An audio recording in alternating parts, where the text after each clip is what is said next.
Shalom saudara-saudaraku, berjumpa lagi kita dalam program Gerakan Membaca Alkitab dan hari ini sudah ada di hari ke-136. Mari kita berdoa.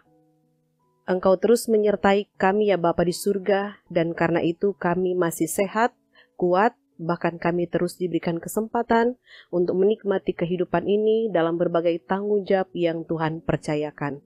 Namun di atas semuanya itu kami percaya firman-Mu lah yang harus menjadi sandaran kehidupan kami, supaya hidup kami terarah pada jalan yang Kau kehendaki.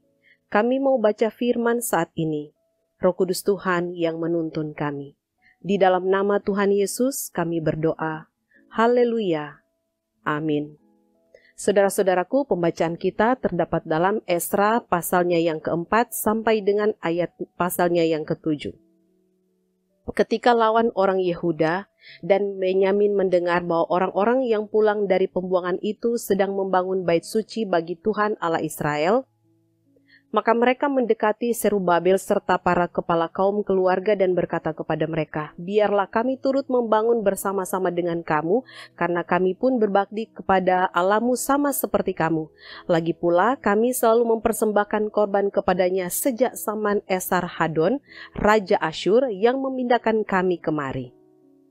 Tetapi Serubabel, Yesua dan para kepala kaum keluarga orang Israel yang lain berkata kepada mereka, "Bukanlah urusan kita bersama, sehingga kamu dan kami membangun rumah bagi Allah kami. Karena kami sendirilah yang hendak membangun bagi Tuhan Allah Israel, seperti yang diperintahkan kepada kami oleh Koresh, Raja negeri Persia." Maka penduduk negeri itu melemahkan semangat orang-orang Yehuda dan membuat mereka takut membangun. Bahkan selama zaman Koresh, Raja negeri Persia, sampai zaman pemerintahan Darius, Raja negeri Persia, mereka menyogok para penasihat untuk melawan orang-orang Yehuda itu dan menggagalkan rencana mereka.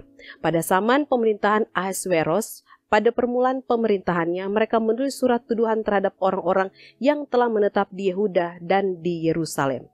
Dan pada zaman Artasasta ditulislah surat oleh Bislam, Mitredat dan Tabel, serta rekan-rekannya yang lain kepada Artasasta, Raja negeri Persia.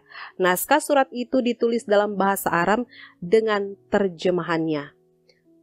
Rehum, Bupati, dan Simsai, Panitera telah menulis surat terhadap Yerusalem kepada Raja Artasasta yang isinya sebagai berikut. Pada waktu itu ditulislah surat itu oleh Rehum, Bupati, dan Simsai, Panitera, serta rekan-rekan mereka yang lain, para hakim dan punggawa dan pegawai-pegawai orang Persia, orang-orang Erek dan dari Babel, serta orang-orang dari Susan, yaitu orang-orang Elam. Dan bangsa-bangsa lain yang oleh Asnapar yang agung dan mulia itu dipindahkan dan disuruh menetap di kota Samaria dan di daerah yang lain sebelah barat sungai Efrat.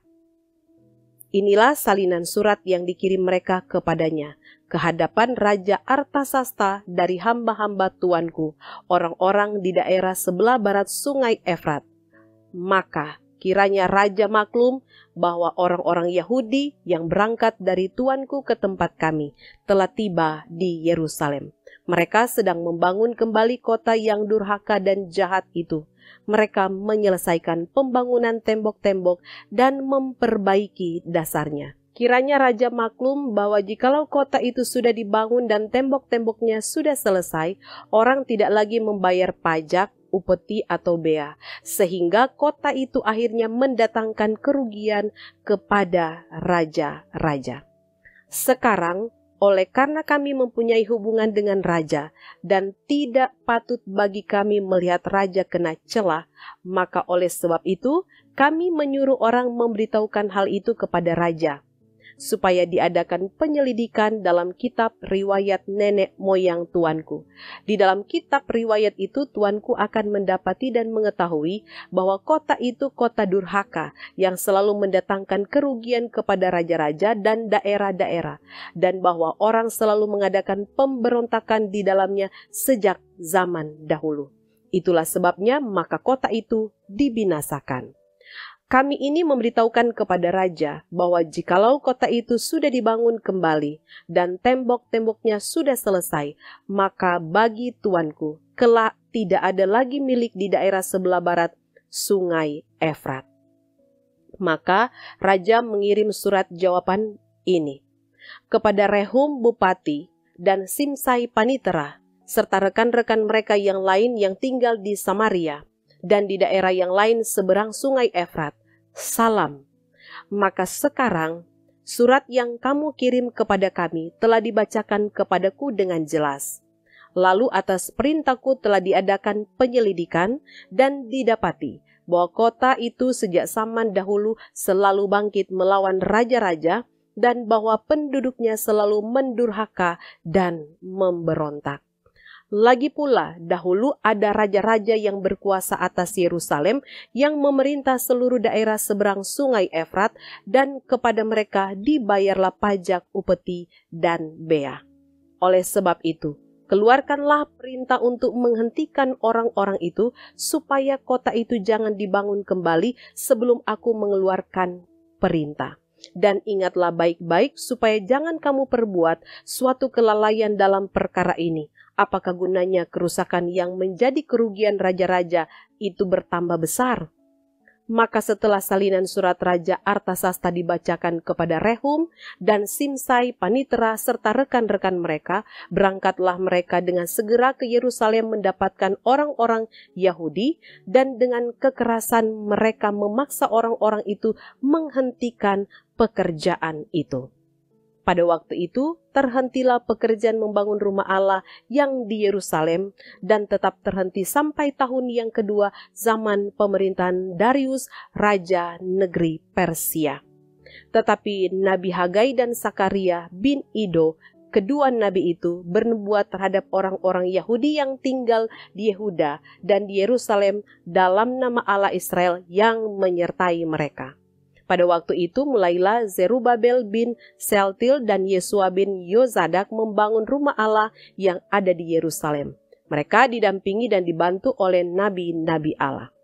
Tetapi pada waktu itu juga datanglah kepada mereka Tatnai, bupati daerah sebelah barat Sungai Efrat, bersama-sama dengan Shetar Bosnai dan rekan-rekan mereka, dan beginilah katanya kepada mereka, siapakah yang memberi perintah kepadamu untuk membangun rumah ini dan menyelesaikan tembok ini?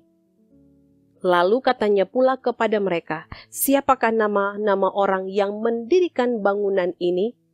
Tetapi mata Allah mengamat-amati para tua-tua orang Yahudi, sehingga mereka tidak dipaksa berhenti oleh orang-orang itu sampai ada berita diterima oleh Darius, dan kemudian dikirim kembali surat jawaban mengenai hal itu. Inilah salinan surat yang dikirim Tatnai bupati daerah sebelah barat Sungai Efrat bersama-sama dengan Shetar Bosnai dan rekan-rekannya, para punggawa daerah sebelah barat Sungai Efrat, kepada Raja Darius. Mereka mengirim laporan tertulis kepadanya yang bunyinya sebagai berikut. Ke hadapan Raja Darius, salam sejahtera.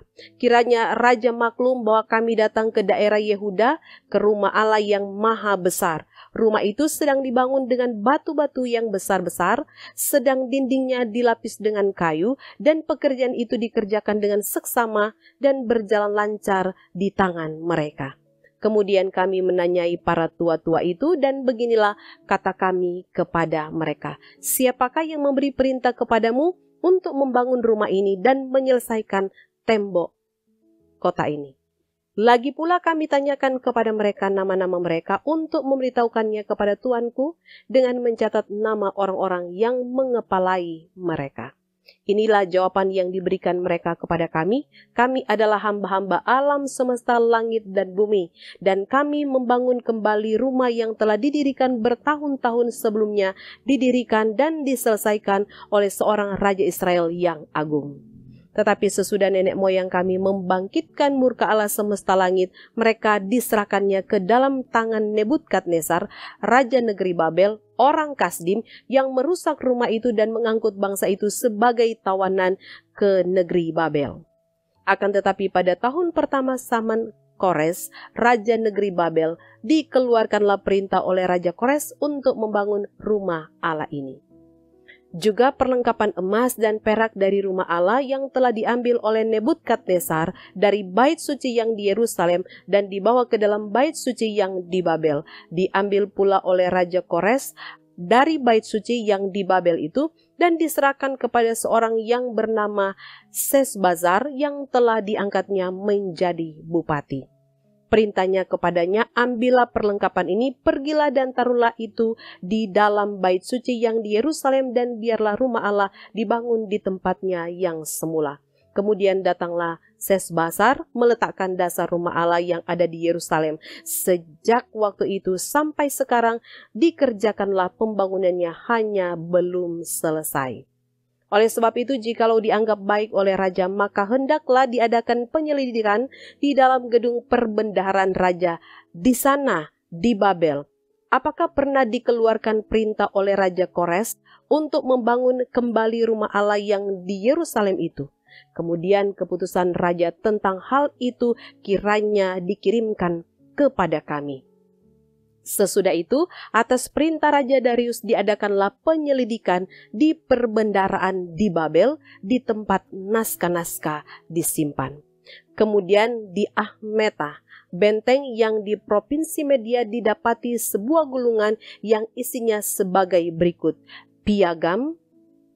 Pada tahun pertama zaman Raja Kores dikeluarkan perintah oleh Raja Kores mengenai rumah Allah di Yerusalem. Rumah itu haruslah dibangun kembali sebagai tempat orang mempersembahkan korban sembelihan dan korban api-apian. Haruslah tingginya 60 hasta dan lebarnya 60 hasta. Dan haruslah dipasang 3 lapis batu besar-besar dan 1 lapis kayu. Biayanya harus dibayar dari perbendaharaan kerajaan. Dan juga perlengkapan emas dan perak rumah Allah yang diambil oleh Nebukadnezar dari bait suci yang di Yerusalem dan dibawa ke Babel itu haruslah dikembalikan, supaya kembali pula ke dalam bait suci yang di Yerusalem ke tempatnya yang semula, dan engkau haruslah menaruhnya di dalam rumah Allah. Oleh sebab itu, hai Tatnai, bupati daerah seberang sungai Efrat, dan Syetar Bosnai, serta rekan-rekanmu para punggawa daerah seberang sungai Efrat, hendaklah kamu menjauhkan diri dari sana. Biarkanlah pekerjaan membangun rumah Allah itu. Bupati dan para tua-tua orang Yahudi boleh membangun rumah Allah itu di tempat yang semula.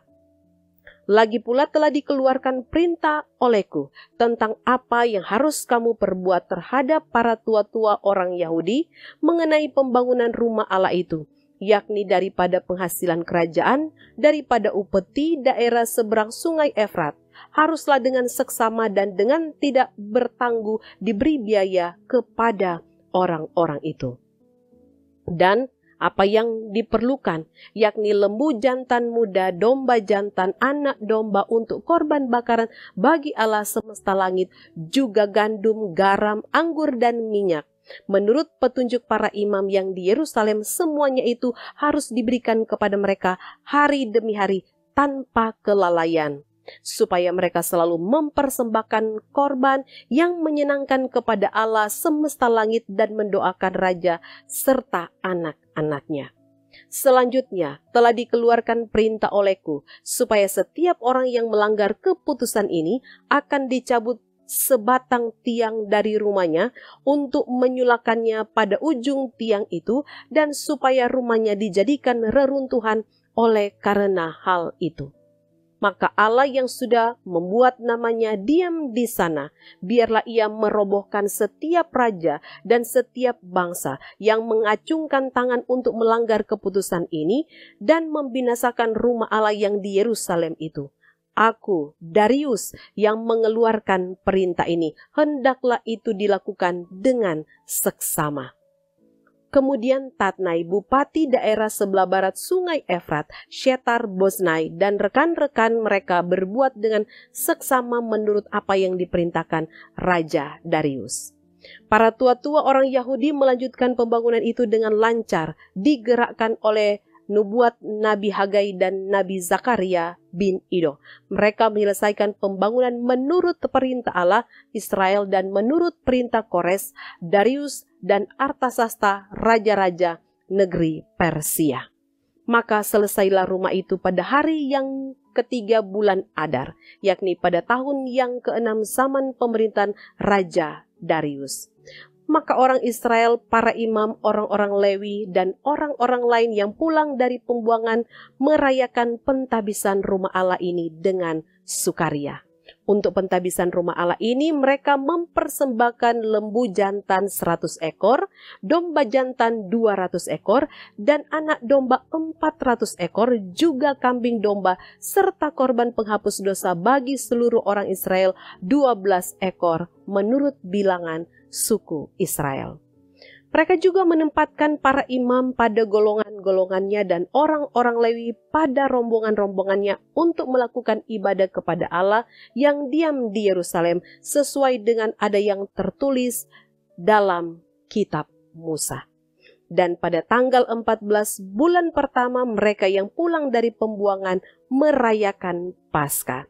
Karena para imam dan orang-orang Lewi bersama-sama mentahirkan diri sehingga tahirlah mereka sekalian. Demikianlah mereka menyembelih anak domba Paskah bagi semua orang yang pulang dari pembuangan dan bagi saudara-saudara mereka yakni para imam dan bagi dirinya sendiri. Orang-orang Israel yang pulang dari pembuangan memakannya dan demikian juga setiap orang yang memisahkan diri dari kenajisan bangsa-bangsa negeri itu lalu menggabungkan diri kepada mereka untuk berbakti kepada Tuhan Allah Israel. Lagi pula mereka merayakan hari raya roti tidak beragi dengan sukacita 7 hari lamanya karena Tuhan telah membuat mereka bersukacita. Ia telah memalingkan hati raja negeri Asyur kepada mereka, sehingga raja membantu mereka dalam pekerjaan membangun rumah Allah, yakni Allah Israel. Kemudian daripada semuanya itu pada zaman pemerintahan Artasasta, raja negeri Persia, maka berangkatlah Esra bin Seraya bin Asaria bin Hilkia bin Salum bin Sadok bin Ahitub bin Amaria bin Asaria bin Merayot bin Serahia bin Usi bin Buki bin Abisua bin Pinehas bin Eleazar bin Harun, yaitu Harun imam kepala. Esra berangkat pulang dari Babel. Ia adalah seorang ahli kitab mahir dalam Taurat Musa yang diberikan Tuhan Allah Israel, dan raja memberi dia segala yang diingininya oleh karena tangan Tuhan Allahnya melindungi dia. Juga berangkat pulang ke Yerusalem beberapa rombongan orang Israel dan imam, orang Lewi, penyanyi, penunggu pintu gerbang, dan budak di bait Allah pada tahun ke-7 zaman Raja Artasasta. Lalu tibalah ia di Yerusalem pada bulan ke-5, yakni pada tahun ke-7 zaman raja itu. Tepat pada tanggal 1 bulan pertama ia memulai perjalanannya pulang dari Babel, dan tepat pada tanggal 1 bulan ke-5 ia tiba di Yerusalem. Oleh karena tangan murah Allahnya itu melindungi dia. Sebab Esra telah bertekad untuk meneliti Taurat Tuhan dan melakukannya serta mengajar ketetapan dan peraturan di antara orang Israel. Inilah salinan surat yang diberikan Raja Artasasta kepada Esra, imam dan ahli kitab itu, yang ahli dalam perkataan segala perintah dan ketetapan Tuhan bagi orang Israel. Artasasta, raja segala raja, kepada Esra, imam dan ahli Taurat Allah semesta langit dan selanjutnya. Maka sekarang, olehku telah dikeluarkan perintah bahwa setiap orang di dalam kerajaanku yang termasuk orang Israel awam atau para imamnya atau orang-orang Lewi dan yang rela pergi ke Yerusalem boleh turut pergi dengan engkau. Oleh karena engkau disuruh raja serta ke-7 orang penasehatnya untuk mengadakan penyelidikan mengenai Yehuda dan Yerusalem dengan berpedoman kepada hukum Allahmu yang menjadi peganganmu, dan untuk membawa perak dan emas yang diberikan raja serta para penasehatnya sebagai persembahan sukarela kepada Allah Israel yang tempat kediamannya di Yerusalem, beserta segala perak dan emas yang akan kau peroleh di seluruh provinsi Babel dengan persembahan sukarela yang akan dipersembahkan oleh rakyat dan para imam bagi rumah Allah mereka yang ada di Yerusalem. Maka oleh karena itu haruslah engkau dengan seksama memakai uang itu untuk membeli lembu-lembu jantan, domba-domba jantan, anak-anak domba dengan korban sajiannya dan korban curahannya, dan haruslah semuanya itu kau persembahkan di atas mezbah di rumah Allahmu yang ada di Yerusalem. Tetapi apa yang dianggap baik olehmu dan oleh saudara-saudaramu untuk diperbuat dengan perak dan emas, yang selebihnya boleh kamu perbuat sesuai dengan kehendak Allahmu. Hanya perlengkapan-perlengkapan yang diserahkan kepadamu untuk ibadah di rumah Allahmu, sampaikanlah itu ke hadapan Allah di Yerusalem. Dan yang lain yang masih diperlukan untuk rumah Allah yang pembayarannya menjadi tanggunganmu, itu boleh kau bayar dari perbendaharaan kerajaan. Kemudian aku Raja Artasasta telah mengeluarkan perintah kepada semua bendahara di daerah seberang sungai Efrat begini, segala yang diminta daripadamu oleh Imam Esra, ahli Taurat Allah semesta langit, haruslah dilaksanakan dengan seksama. Dengan memakai perak sampai jumlah 100 talenta, gandum sampai jumlah 100 kor, anggur sampai jumlah 100 bat, minyak sampai jumlah 100 bat, dan garam tidak terbatas. Segala sesuatu yang berdasarkan perintah Allah semesta langit harus dilaksanakan dengan tekun untuk keperluan rumah Allah semesta langit, supaya jangan pemerintahan raja serta anak-anaknya kena murka. Lagi pula, kami memberitahukan kepadamu bahwa tidaklah sah bila para imam orang Lewi, penyanyi, penunggu pintu gerbang, budak di bait Allah dan para hamba rumah Allah dikenakan pajak, upeti atau bea. Maka engkau, hai Esra, angkatlah pemimpin-pemimpin dan hakim-hakim sesuai dengan hikmat Allahmu yang menjadi peganganmu, supaya mereka menghakimi seluruh rakyat yang diam di daerah seberang sungai Efrat, yaitu semua orang yang mengetahui hukum Allahmu dan orang yang belum mengetahuinya haruslah kau ajar. Setiap orang yang tidak melakukan hukum Allahmu dan hukum raja harus dihukum dengan seksama, baik dengan hukuman mati maupun dengan pembuangan, dengan hukum denda atau hukuman penjara.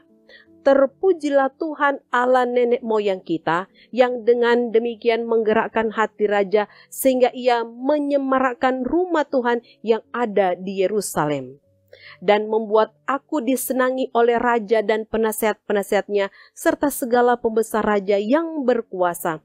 Maka aku menguatkan hatiku karena tangan Tuhan Allahku melindungi aku, dan aku menghimpunkan dari antara orang Israel beberapa pemimpin untuk berangkat pulang bersama-sama aku. Mari kita berdoa. Kami bersyukur Roh Tuhan yang telah menuntun kami boleh membaca firman Tuhan saat ini. Kami percaya mendengarkan firman Tuhan setiap hari, merenungkannya setiap waktu, dan menghayatinya dalam kehidupan setiap hari akan mengantar kami pada jalan yang sesungguhnya, yaitu jalan kebenaran dan hidup. Kami rindu untuk selalu ada dalam kebenaran menurut firman-Mu. Kami percaya Tuhan akan menolong kami terus. Di dalam nama Tuhan Yesus kami berdoa. Haleluya, haleluya, amin. Saudara-saudaraku, demikianlah pembacaan firman Tuhan kita saat ini. Tuhan Yesus memberkati. Shalom.